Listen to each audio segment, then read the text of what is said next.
Good evening, ladies and gentlemen. My name is Rick Ruby, and this is The Midnight Show. Make sure you like, comment, and subscribe to this channel, ladies and gentlemen, as we try to hit 1,000 followers. Katt Williams smooth goes off on the entire hierarchy of black comedy. We'll talk about it now on The Midnight Show.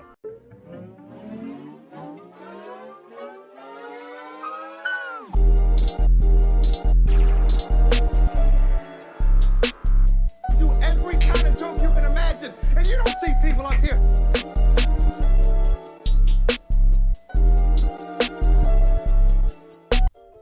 This falls amongst three rants that I've heard.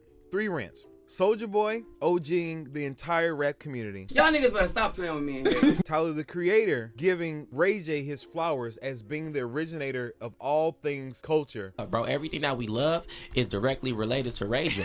And now Katt Williams claiming to be the undisputed champion of black comedy. Now, before we get started, let's do a bit of a background. So Katt Williams goes Club Shay Shay, Shannon Sharpe's podcast, a wonderful podcast, slowly turning into the hotspot, the hub of black culture. Shannon Sharpe is getting big guests. He's doing interesting and captivating podcasts, and we love him for it. In the past couple months, Steve Harvey's been on there, Ricky Smiley's been on there, Cedric the Entertainer's been on there, and now Katt Williams is on there. This is the thing. Katt Williams has a refuting to everything that these gentlemen have said.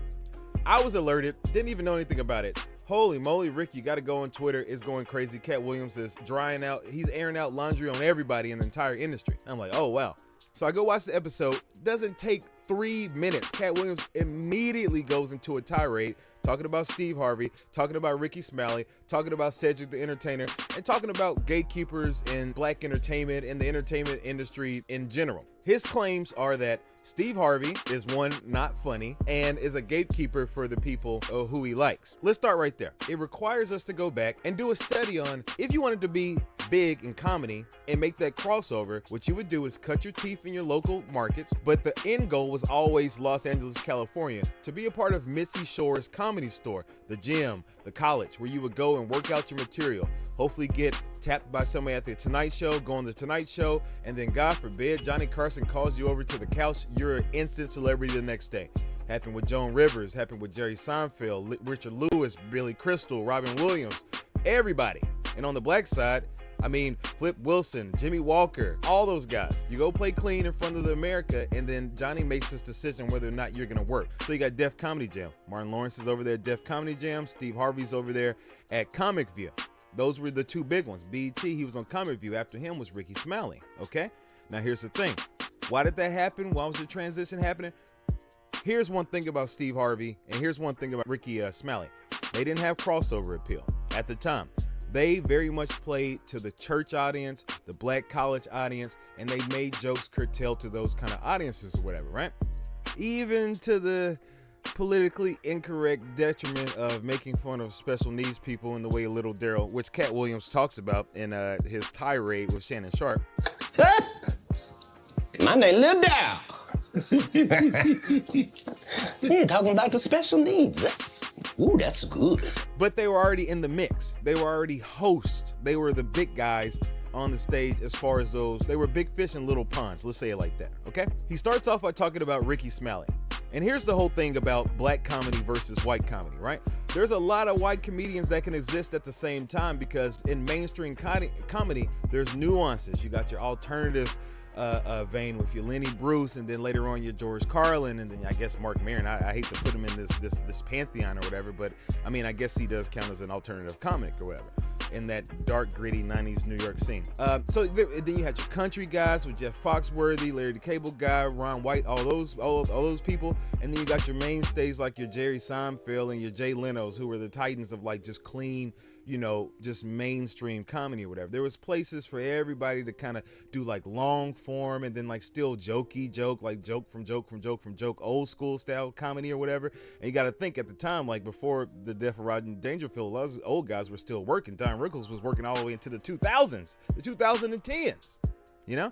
So there was places for a lot of white people to exist on big, high levels at the same time. Not the case with black people. Not the case with black people at all. The rule generally was that there can only be one black big guy at a time. So who were the big guys? You had J.J. Walker, Dynamite, from Good Times. Then you had Richard Pryor. Then you had Eddie Murphy. Then you had Martin Lawrence. For a short time, you had Jamie Foxx. And then the questionable time comes in, right? Let's compare this to the undisputed heavyweight championship, right? The lineal heavyweight championship, where you can have a belt, but then you can have the title as the lineal heavyweight champion. And the only way to be the lineal heavyweight champion is to beat the champion before you, okay? So if somebody goes into retirement, is an asterisk. They got to reorganize the whole thing, and councils need to be convened to decide whether or not the next person up is in fact the new lineal heavyweight champion, right? Same way in comedy. Now, we talked about the dream, which was to go to Hollywood, become a comedian, get on Johnny Carson, and then transition into situation comedies on network TV, or go and do movies. That was the big thing. Bill Cosby went and did movies, okay? JJ Walker, he went and did TV by vis-a-vis Good Times. Richard Pryor was a stand-up comedian who went on to get his own Carol Burnett style variety show. Didn't work out, still beloved, went back to the stand-up thing. Now, unfortunately, Richard Pryor's an asterisk because of the fact that how unglorious his demise was, right? Controversy, rumors about homosexual infidelity to his wife, drug addiction, all the mainstays of Hollywood. Fine, no problem with any of that kind of stuff. Richard Pryor gets an asterisk however you put it. It just is what it is. So who's next up? Eddie Murphy. So Eddie Murphy takes a different path. Eddie Murphy starts off in stand-up comedy. Then he goes to sketch variety vis-a-vis Saturday Night Live. And here's the thing about that. Eddie Murphy wasn't even there during the Lorne Michael years or whatever. So it really doesn't even count. By some experts, some SNL peers, he wasn't really even on a real Saturday Night Live. But from his time there, he still did stand-up comedy, made some of the greatest and most historic specials of all time. Red Leather Jacket, Raw is one of the mainstays. But when you think about big, humongous comedy specials, you generally think about Eddie Murphy, Andrew Dice Clay. That's during an era where you could be a superstar and a stand-up comedian at the same time. And he very much took advantage of that. Because here's the thing about Eddie Murphy. He was very young. He talked to the cultural zeitgeist of the time. He was also black, and he was charming enough to have crossover appeal without sacrificing too much of himself as far as being an African American. He was the golden child. He was destined to be what he was destined to be. Then he blew up. Beverly Hills Cop, circles back around, Boomerang, all these huge movies coming to America. And we'll dedicate a whole episode to talking about Arsenio Hall, because Arsenio Hall, unlike Eddie Murphy or any of these other black comedians, he was the only one to do it. Blessed be the Kingmaker, ordained by David Letterman, given the shot by Joan Rivers, usurps the king, Johnny Carson, by answering the question, how does the Tonight Show translate into a 90s kind of world? Arsenio Hall was that answer. We'll get back to that later. So Eddie Murphy goes and does show business. He's no longer a comedian. He retired as a champion. Steve Harvey, coming from that same ilk of presenter household namedom, has the power to ordain his successor. And his successor was Ricky Smiley. Okay? Now, we can talk about Tom Joyner and that whole thing and the Tom Joyner cruise and all that kind of stuff. That's not mainstream. Okay? The Steve Harvey show was mainstream because it wasn't urban. It wasn't hip hop. It was just talk radio. So very much in the pantheon of your Howard Sterns and all that kind of stuff. He was in that kind of same conversation as that.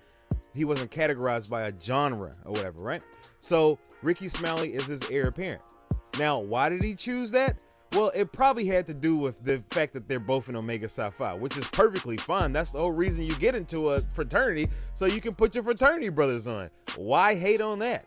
That's the whole beauty and the benefit of it. And especially when you're talking about people who are grassroots, chitlin circuit, churchy, black college experience type of comedians or whatever. We love to see that. We love to see Kamala Harris wear pearls, went to Howard University, and now she's the vice president of the United States. We love to see that. We love to see nepotism within the black world. It's amazing. It gives us hope, you know? So yes, there probably was some nepotism, that they were Greeks. Not only were they Greeks, they are frat brothers on top of that. Now, Cedric the Entertainer, Cap Abasai, he's still within the whole situation. Shannon Sharpe, Phi Beta Sigma, he's in that whole situation. That's why if you notice, he didn't give a lot of pushback in the actual interview. You know what I'm saying? Because like when you choosing sides, yeah, you can choose Katt Williams' side. He is the undisputed champion of funny, but Katt Williams is pretty controversial. He stayed in and out of jail. Even though he doesn't get prosecuted, the block is hot around Katt Williams when you got these clean-cut, God-fearing, Christian-type down south dudes or whatever who fratted up, black college experience. Those are the guys you're going to want to be around, okay? So they talk about Boule and Illuminati, Sigma Pi Phi, and all that kind of stuff. Yes, great, good. Read our kind of people. I love to see it. I love to see black people on the Inkwell in Oaks Bluff, Martha's Vineyard. I love to see it. I love to see the high society and the debutante balls and all that kind of stuff. I'm from the South, so I hope this is a hot take, controversial. We're giving Katt Williams his flowers, but at the same time, the Black Good Old Boy Club, I will always choose that side because that black college experience, that network that was established in the early 1900s from Alpha Phi Alpha all the way up to Iota Phi Theta, those connections are important. And a lot of times, especially in modern day, when people are pushing away from organizations and being organized and everybody's like individualists and all that kind of stuff, it's cool.